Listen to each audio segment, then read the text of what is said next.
please rise as we welcome Israel's Prime Minister, Benjamin Netanyahu. There is a flourishing of Israel's diplomatic relations. You can see it in the pictures. Mr. Modi and I are wading in good waters. Mr. Trump and I are walking on an important path together. The Prime Minister of Australia is here. We commemorated 100 years of the liberation of Sheba, which led to the liberation of Jerusalem from Ottoman yoke. This is evident by 300 world leaders who visited Israel, 1,800 international, we call them influencers, people who command great influence in their countries. These numbers are important. They represent an important increase. Can you show the next slide? We have diplomatic relations with 159 countries, 103 consulates, 77 embassies. It's lack of budgets, otherwise we'd have an embassy in just about every one. There are about 200 countries in the world. It would be wrong to say that the other 40 or so countries we don't have relations with. We do. We have relations nearly with every single one of them for reasons that are important for them and reasons that are important for us. This is unprecedented. It takes Israel out of the proposed myth of isolation into a tsunami of diplomatic, economic, security, and technological ties.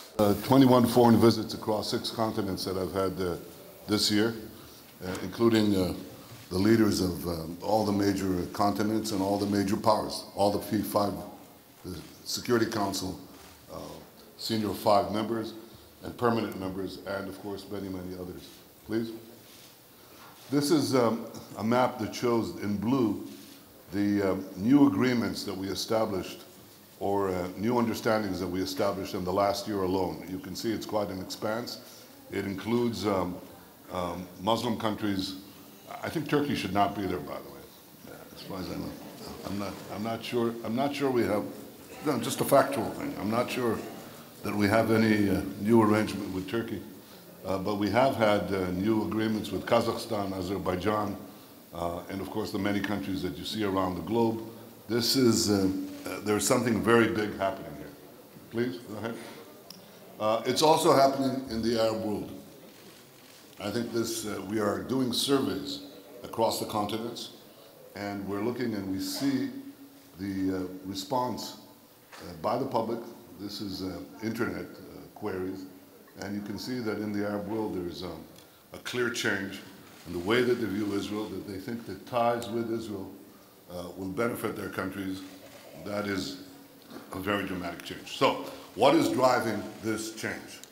Basically 2 things, economy and security. Economy, because we're in the midst of a great change in the world, and the change is the move not merely to technology, but a certain kind of technology. And it's the connection between big data, connectivity, and artificial intelligence that is changing the world. 10 years ago, the largest 10 companies in the world were 5 energy companies and one IT company. Within the short span of 10 years, it's completely reversed. It's 5 IT companies and 1 energy company, Exxon, left. It went from number 1 to number 5. This is a revolution. Israel is benefiting from the revolution. Indeed, Israel is leading this revolution. Obviously, we're not the only ones, but there are not many centers in the world who are leading it. As Eric Schmidt told me, Israel is the other place. And then he corrected himself and he said, no, it's actually the place in the things that I'm interested in. Okay, and that is being repeated again and again and again. You see that, for example, in the emergence of new industries. Today we have a car industry. You don't call it a car industry, but it's a car industry, second to none. It's got about 500 tech companies. Out of the thousands of startup companies that we have tech companies now that deal with cars. You use Waze? Yes. In just about every one of your countries? Yes, okay. Where does Waze come from? Yeah? Who did they sell it to? Google. For how much? No, $1 billion. Nothing. Caroline Glick, this was sold for nothing. Gazillion, okay, nothing. So that's one thing that you use and you know is changing the way people drive cars. But cars are basically computers on wheels. 85% of a car's value, okay? In 5 years, 10 years, 85% of a car's value will be software. That's where we can compete. Big data, connectivity, artificial intelligence. So I just gave you Waze, now I give you Mobileye. Mobileye was sold not for $1 billion, it was sold for $15 billion, still cheap, to Google. But the interesting thing is Google didn't just buy it, they said, we buy it, sorry, Intel. They didn't just buy it, they said, we buy it and we give you the keys to 30 autonomous vehicle businesses around the world to be headed from here, from Jerusalem. How the hell do I translate that? I don't know. Okay, all right? That is a change. And the more important change is the 500 tech companies, the 4,000 entrepreneurs, the 250 research groups from all over the world who are doing what? Who are spending $3 to $4 billion on the other guys. That's a revolution. In all your countries, you need cars. In all your countries, you need health. We're trying to create exactly the kind of revolution in digital health, preventive medicine, personalized medicine, because we have a database. Israel has the best database in the world for its citizens. 98% computerized medical records in a little card. I showed it to Xi Jinping, President Xi, in Beijing. He said, I want one of those. I said, well, you have to get 98% of the Chinese to have one of those, to have real value, because what happens is we take that database, then we take 100,000 people and we take a genetic sample, that's a subset, and then we take 2,000 people and we give them sensors and we monitor their physical activity. We just are creating 3 levels, 3-layered database that can give you personalized medicine and preventive medicine, perhaps. But it costs us a few tens of millions of shekels to do this, so we're going to do it. That's medicine. You need cars, you need medicine, you need milk. So which cow gives the most milk per cow in the world? It's not an American cow, it's not a Dutch cow or a French cow, it's an Israeli cow. So if you're Russia, you do experimental farms because you want to see if you can scale this up. And Israel has been invited to do this, and we're doing this across the world. Okay? Suppose you want protection for your cell phones. You use cell phones? You have bank accounts? You want them protected? Well, you need protection. Where's that protection? Can you show our complex in Sheba? In our new cybersecurity headquarters, we've taken our cybersecurity units, an industrial park, and right next to Ben Gurion University with a train station and a fast rail that will be even faster to Beersheba, from Beersheba to Tel Aviv. Why is that important? Here's why it's important. This is Israel's share at the end of last year of the global investment in cybersecurity, in companies that deal with cybersecurity. We received 20% of the world share in this. 20%. That's 200 times our size in the world's population. If you want cars, if you want milk, if you want health, if you want cybersecurity, Israel is a key player.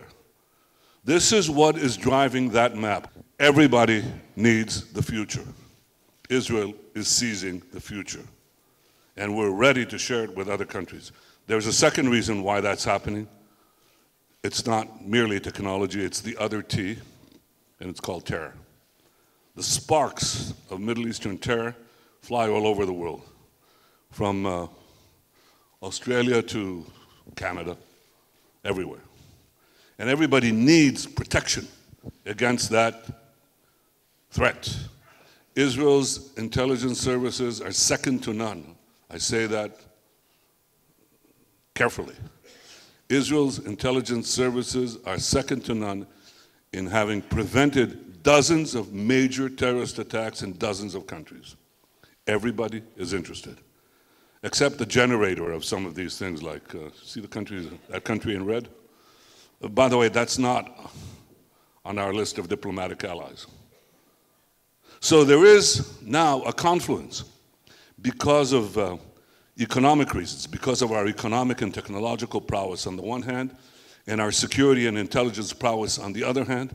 Because of those two factors, we have now a third capacity to make alliances. All countries need alliances. Superpowers need alliances. So a small country with a big spirit, but a small country like Israel also needs alliances. And therefore we're creating alliances. The alliances are throughout the world. There is one irreplaceable alliance with the United States, and it's very strong. Could you show how strong it is? That's a tracking poll of Gallup. Every year they ask the same question from the year 2000 to 2017 to the US public. Same question each time, each year. In my opinion, each year at the same time. Same question. What is your overall opinion of Israel? What's your overall opinion of the Palestinian Authority? Palestinian Authority is flat. See that? Reminds me of the EKG of, never mind. Flat, okay. Okay, 18%, that's the curve. Israel is moving up from 54% to 71%, but actually if you track this back to the Six-Day War, you know what number you'd get? 35%. This is a curve that is steadily rising. It's not that we don't have challenges on the campuses. We do. It's not that we don't have challenges elsewhere in the United States. We do.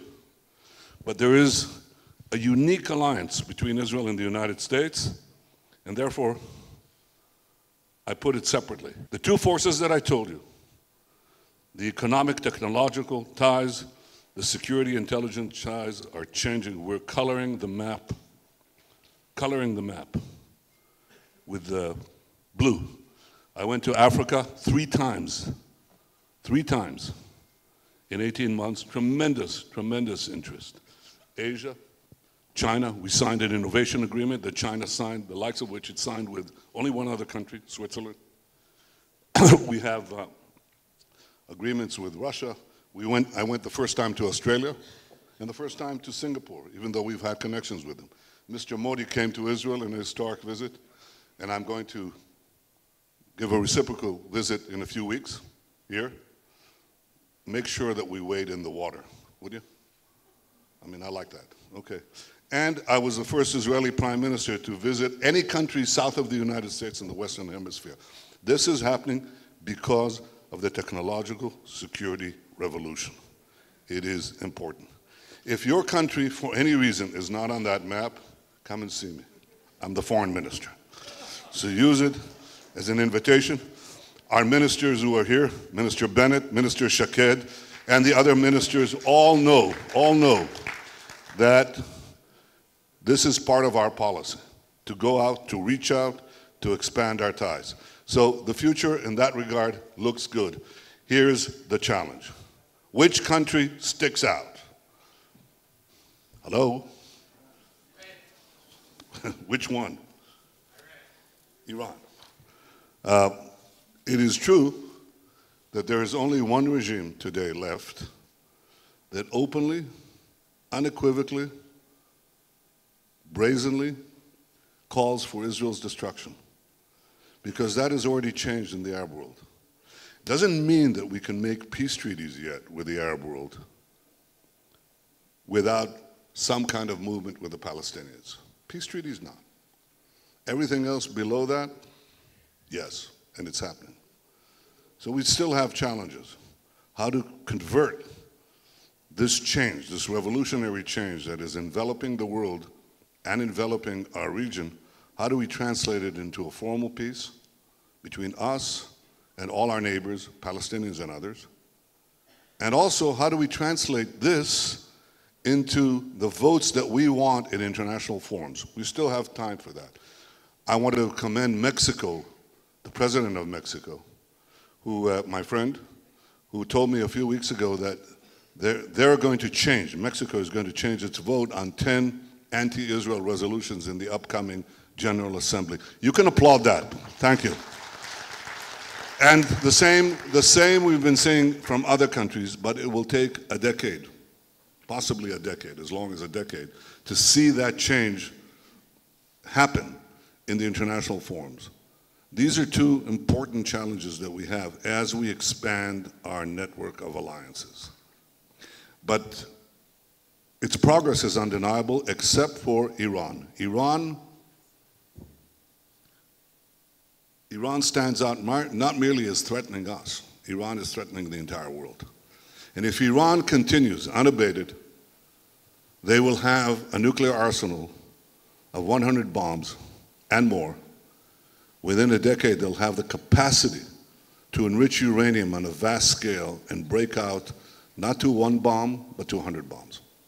This has to be stopped, not merely because Iran calls for the annihilation of Israel, but because Iran wants to conquer the entire Middle East and go beyond that. It's developing ICBMs to reach any point on Earth. It is an aggressive regime. It exports terrorism. It fires missiles into Saudi Arabia. It is seeking a land bridge. This is what Iran is trying to do. Iran is trying to build an empire. Iran, Iraq, Syria, Lebanon, from Yemen to Gaza. Ultimately, they want to conquer the Middle East. We will not let them establish themselves in Syria. We will not do that. We say what we mean, and we mean what we say, and we do whatever is necessary to prevent that. But equally, I think this is not merely an Israeli interest. This is your interest. So today I have one request for every diplomat in this conference. Immediately after my speech, please draft a cable to your country's foreign minister, my counterpart, or to the president, or to the prime minister, and ask them to apply more pressure on Iran, which can be done in many ways. I think you can highlight the plight of a jailed human rights activist in Evin prison in Iran, or speak out against Iran's hanging of gay people, or advocate for the rights of Christians and Baha'is who are denied any semblance of rights in Iran, or levy new sanctions in light of Iran's brazen violations of its international obligations, like their violation of the UN Security Council stipulations on resolutions on missiles. Demand an end to Iran's incitement to genocide, a clear violation of the Geneva Convention.